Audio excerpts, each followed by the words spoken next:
Hello friends, नमस्कार। इस video में हम बात करेंगे, बहुत ही इम्पोर्टेंट टॉपिक है। और अगर आपके घर में कोई स्टूडेंट है या नहीं भी है तो आप इस वीडियो को शेयर ज़रूर करिएगा, क्योंकि ये वीडियो बहुत ही नॉलेजफुल और बहुत ही इंटरेस्टिंग होने वाला है। तो इस वीडियो में हम बात करेंगे कि स्टूडेंट्स के लिए क्या टिप्स होने चाहिए और उनके लिए स्टडी का सबसे बेस्ट टाइम क्या होता है। तो इन चीज़ों को अगर कोई भी स्टूडेंट जान ले तो वो अपनी पढ़ाई को बहुत अच्छे तरीके से कर सकता है। तो चलिए इसी टॉपिक को स्टार्ट करते हैं। वीडियो बहुत इंपॉर्टेंट है, चलिए देखते हैं क्या होता है। देखिए, स्टडी जो होता है बच्चों के लिए, वो उनको पता होना चाहिए, उनका रूटीन पता होना चाहिए कि कितने बजे हमको पढ़ना चाहिए, कितने बजे नहीं पढ़ना चाहिए, कितने बजे लिखना चाहिए। ये सारी चीज़ें अगर एक स्टूडेंट को पता है तो वो अपनी पढ़ाई को बहुत अच्छे तरीके से कर सकता है। तो चलिए देखते हैं। तो सबसे पहली चीज़ तो उसको पता होना चाहिए एक स्टूडेंट को कि उसे कब पढ़ना है या कितने बजे उठना है। जब ये सारी चीज़ें पता होंगी तो वो कर लेगा, ठीक है। अगर वो 4 बजे सुबह से और 6 बजे सुबह, मॉर्निंग एएम का मतलब एंटी मेरिडियन, मतलब सुबह 4 बजे से और 6 बजे के बीच में यदि वो पढ़ाई करता है तो उसको बहुत अच्छे तरीके से वो पढ़ाई उसको समझ में आएगी और बहुत अच्छे तरीके से उसको याद भी होगा। इसके पीछे का रीज़न मैं आपको बताने जा रहा हूँ। सबसे मेन फैक्टर तो ये है। तो उसका मेन फैक्टर ये है कि इस टाइम जो ब्रेन फंक्शन होता है, मतलब मस्तिष्क के कार्य करने की जो क्रिया होती है वो 100% होती है। तो अगर आप स्टूडेंट जो है सुबह 4 बजे से 6 बजे के बीच में पढ़ाई करते हैं तो उनको जितना पढ़ेंगे उसका 90% तो उनको याद ही हो जाएगा या समझ में आ ही जाएगा। इसके पीछे का रीज़न ये होता है कि जो हमारा ब्रेन होता है, जो मस्तिष्क होता है, उसका जो फंक्शन है वो उस टाइम पे 100% काम करता रहता है। मतलब ब्रेन पूरी तरीके से एक्टिव रहता है और अपना 100% फंक्शन जो है वो करता है। मतलब ब्रेन 100% एक्टिवेट होता है। उस टाइम पे जो हम पढ़ेंगे वो बहुत अच्छे तरीके से आपको आपके दिमाग में फीड हो जाएगा। और इस दूसरा जो रीज़न आता है वो ये है कि सुबह का जो एटमॉस्फेयर होता है वो बहुत ही शांत होता है और आप रात भर सोए रहते हैं, माइंड भी फ्रेश होता है और जो चीज़ और कोलाहल, किसी प्रकार का शोर शराबा नहीं होता है। तो इस प्रकार से जो भी चीज़ें पढ़ेंगी उसमें आपका कंसंट्रेशन बढ़ता है, उसमें आपका मन लगता है, ध्यान केंद्रित तो होता है। तो ये चीज़ें आपको बहुत अच्छे तरीके से वो चीज़ें समझ में आ जाती हैं। तो ये हुआ कि सुबह 4 से 6 बजे के बीच में अगर हम पढ़ते हैं तो हमारा ब्रेन 100% काम करता है। तो ऑटोमेटिकली जब ब्रेन 100% एक्टिवेट है तो जो भी पढ़ेंगे समझ में आएगा ही, ठीक है। और अगर हम बात करें कि नाइट में हमारा ब्रेन कितना फंक्शन करता है, तो नाइट की अगर हम बात करें तो ये जो है 20% फंक्शन करता है।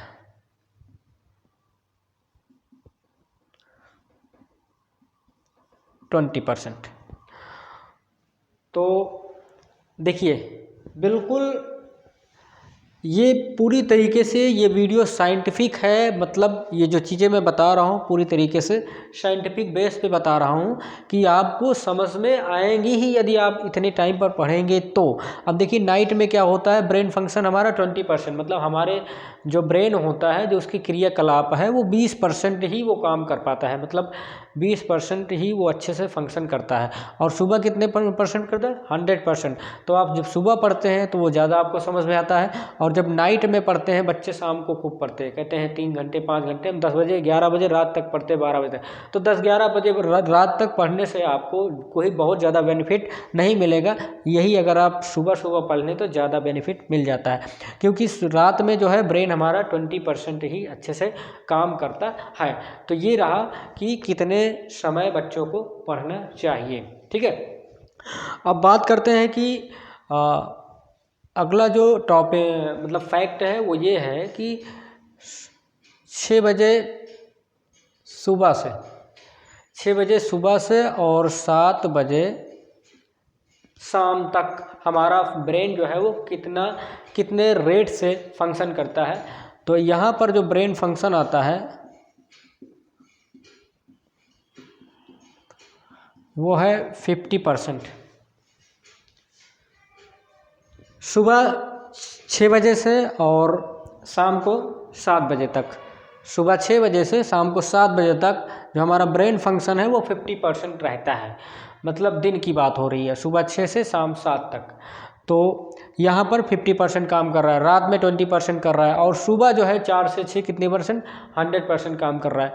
तो स्टडी का कौन सा टाइम अच्छा रहेगा, आप इस टेबल को देखकर या इन चीज़ों को देखकर आप अपने हिसाब से डिसाइड करें कि कितने बजे आपको क्या करना है, पढ़ना है कि लिखना है। मेरे हिसाब से तो जब हम लोग स्टूडेंट थे तो टीचर यही कहते थे कि भाई शाम को जो है लिखने का काम कर लिया करो और सुबह जो है वो याद करने वाला काम कर लिया करिए। तो मुझे लगता है उसके पीछे का यही सारा रीजन रहा होगा, तो इसलिए इस टीचर्स जो है वो हमें बताते थे। अब अगर हम बात करें कि देखिए जो भी क्रियाकलाप होती है ब्रेन का, हम जानते हैं कि ब्रेन जो होता है हमारे पूरे बॉडी को कंट्रोल करने का काम करता है। तो जैसे कंप्यूटर सिस्टम में सीपीयू का काम होता है, सीपीयू खराब पूरा सिस्टम पूरी तरीके से कबाड़ हो जाता है, उसी प्रकार से हमारा जो बॉडी है उसको वो किसके इशारों पर काम करता है, तो ब्रेन के इशारों पर काम करता है। अगर ब्रेन हमारा अच्छा रहेगा, फिट रहेगा, मतलब हेल्दी रहेगा, तो ऑटोमेटिक हमारा बॉडी भी अच्छे से वर्क करेगा। तो बॉडी को ब्रेन को चाहिए क्या, ब्रेन को चाहिए अच्छा सा ऑक्सीजन और अच्छा सा ब्लड फ्लो, मतलब रक्त का संचार चाहिए। ठीक है, तो इतनी चीज़ें अगर आप ब्रेन को देते हैं, और कुछ पौष्टिक तत्व भी होते हैं वो भी देना चाहिए, वह भी बताऊंगा कि कौन कौन से पौष्टिक तत्व ब्रेन को चाहिए जिससे हमारा ब्रेन जो है काफ़ी अच्छी तरीके से वर्क करे। तो यहाँ पे हम बात करते हैं ब्रेन के ऑक्सीजन लेवल की। ब्रेन के ऑक्सीजन लेवल की अगर हम बात करें तो कितना परसेंट, कितनी समय हमारे ब्रेन को ऑक्सीजन चाहिए होता है, या उस टाइम पे हमारे ब्रेन में ऑक्सीजन अच्छे से रहती है। तो फर्स्ट जो आता है, हम अगर ब्रेकफास्ट के दौरान, नाश्ते के दौरान जो है वो 60 से 80% जो है वो ऑक्सीजन लेवल हमारे ब्रेन में रहता है। और जान लीजिए अगर ब्रेन को ऑक्सीजन अच्छी तरीके से नहीं मिलेगी तो निश्चित तौर पर ब्रेन जो होता है उसके सेल्स को उसको ऑक्सीजन नहीं मिल पाएगी, तो वो कार्य करने में एफिशिएंटली नहीं दिखाएगा जो एक अच्छे से ऑक्सीजन मिलने वाले ब्रेन को चाहिए होता है। तो ब्रेकफास्ट के दौरान जो हमारे ब्रेन का ऑक्सीजन लेवल होता है वो होता है 60 से 80%। तो और उसके बाद अगर लंच की बात करें तो लंच में जो ऑक्सीजन लेवल होता है वो होता है 10 से 20%। तो ये हो गया। अभी इसके बारे में बात करते हैं कि क्यों ऐसा होना चाहिए। तो डिनर हो गया, ये हो गया 30 से 40%। तो इस दौरान लंच ब्रेकफास्ट के दौरान हमारा जो ब्रेन का ऑक्सीजन लेवल होता है वो 60 से 80% तो होता है, और लंच के दौरान 10 से 20% और डिनर के दौरान 30 से 40% जो है ऑक्सीजन लेवल होता है। तो देखिए मुझे लगता है कि अगर ब्रेन को जब ऑक्सीजन लेवल उसका अच्छा रहेगा तब वो जो भी खाएगा जो भी करेगा वो बहुत अच्छे तरीके से करता है। देखिए इसीलिए कहा जाता है कि सुबह जो है, सुबह का भोजन या सुबह का नाश्ता बहुत अच्छा होना चाहिए, मतलब भरपेट होना चाहिए। क्यों? क्योंकि उस टाइम पे ब्रेन में जो ऑक्सीजन लेवल होती है वो ज़्यादा होती है, और उसमें से हमारा पाचन शक्ति भी हमारी तेज होती है सुबह। लंच के दौरान इसलिए कहा जाता है लंच कम करना चाहिए क्योंकि यहाँ पे ऑक्सीजन लेवल कम होता है, और डिनर भी लंच से थोड़ा सा ज़्यादा होना चाहिए। तो इस तरीके से ये हमारे ब्रेन का ऑक्सीजन लेवल होता है, ये हमें पता होना चाहिए। अब एक स्टूडेंट को ये पता होना चाहिए कि उसको कितने बजे या कितने घंटे सोना चाहिए और कितने घंटे नहीं सोना चाहिए।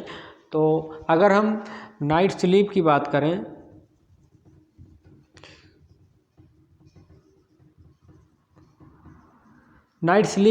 करें तो इसको जो है मिनिमम जो है 7 आवर्स जो है वो सोना चाहिए। मिनिमम 7 घंटे या कह सकते हो 6 घंटे सोना चाहिए, और मैक्सिमम जो है 8 आवर्स 8 घंटे सोना चाहिए। तो इस प्रकार से हमारा जो सोने का सिस्टम है एक स्टूडेंट को वो होना चाहिए। देखिए, मैं आज की जनरेशन को यह कहना चाहूँगा, या गार्जियंस या बहुत सारे लोग होते हैं वो कहते हैं कि भैया जितना कम से कम सोओगे उतना ज़्यादा अच्छी सफलता मिलेगी। तो देखो भाई, हम इंसान मशीन नहीं है कि लगातार काम करते रहेंगे और बढ़िया अच्छे से सक्सेस मिल जाएगी। तो जब तक आप भरपूर अच्छी से नींद नहीं लेते हैं तब तक आपका पूरा बॉडी का सिस्टम जो है वो ठीक नहीं रहता है, आप ज़्यादा दिन तक आगे नहीं चल सकते हैं। तो इसलिए मैं कह रहा हूँ कि नींद भरपूर लीजिए। जब आप अच्छे से सोए रहते हैं तो आपका ब्रेन और बॉडी दोनों ही अच्छे से काम करता है और दर्द किसी प्रकार का नहीं रहता है। तो मिनिमम 7 घंटे सोना चाहिए और मैक्सिमम जो है अधिकतम 8 घंटे एक स्टूडेंट को सोना चाहिए। तो ये चीज़ें एक स्टूडेंट को करना चाहिए।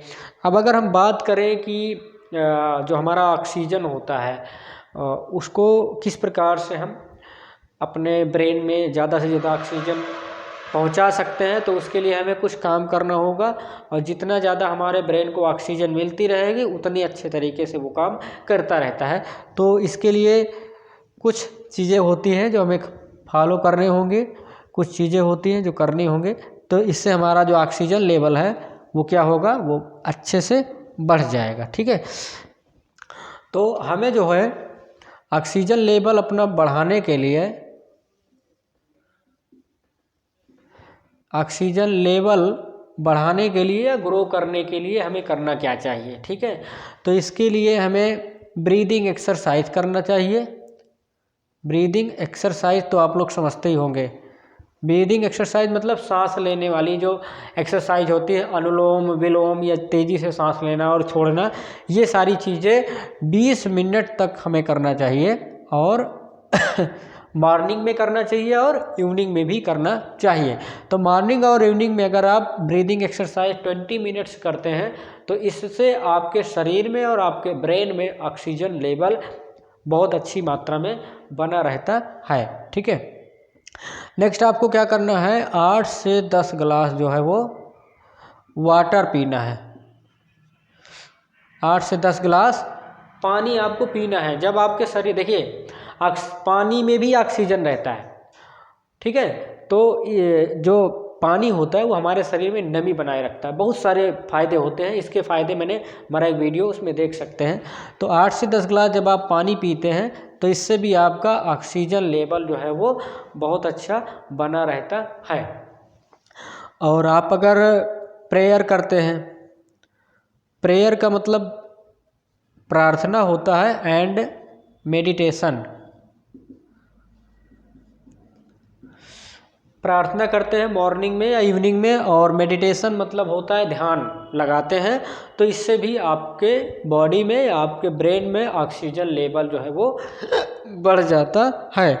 और नेक्स्ट आपको क्या करना है, देखिए अगर आप balance diet, have a balance diet. Balance diet का मतलब होता है आपको संतुलित भोजन खाना होगा। तो संतुलित भोजन में आता है कि मतलब एक ऐसा भोजन होना चाहिए जिसमें कि सभी मिनरल्स हो, सभी विटामिन्स हो और प्रोटीन हो, वसा हो, ये सारी चीज़ें हमारे बॉडी को मिल जाए तो उस भोजन को कहा जाता है बैलेंस डाइट या संतुलित भोजन। ठीक है, अब हम बात करेंगे कि ब्रेन को कौन कौन से न्यूट्रिशन की आवश्यकता पड़ती है, कौन कौन से पोषक तत्वों की आवश्यकता पड़ती है। तो न्यूट्रिशन फॉर ब्रेन, तो ब्रेन को कौन कौन से न्यूट्रिशन की आवश्यकता पड़ती है, पोषक तत्वों की आवश्यकता पड़ती है। जैसा कि मैंने पहले ही बताया था कि पोषक तत्वों के माध्यम से भी हम अपनी ब्रेन के पावर को बढ़ा सकते हैं, या उन चीज़ों की बेसिक ज़रूरत होती ही है ब्रेन को। तो कैल्शियम हो गया, कैल्शियम ये मिनरल्स है, और प्रोटीन हो गया, और ओमेगा 3 हो गया, ओमेगा 3, बी कॉम्प्लेक्स हो गया, बी कॉम्प्लेक्स हो गया, और बी पोलन हो गया।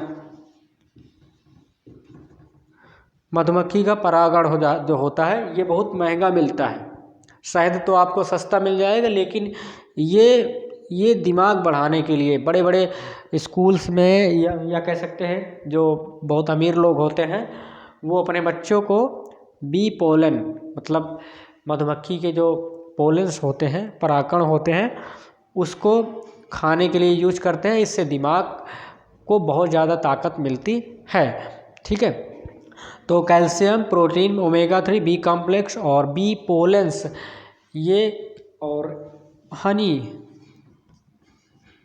शहद, तो इतने जो है न्यूट्रिशंस हमारे ब्रेन को चाहिए ही चाहिए।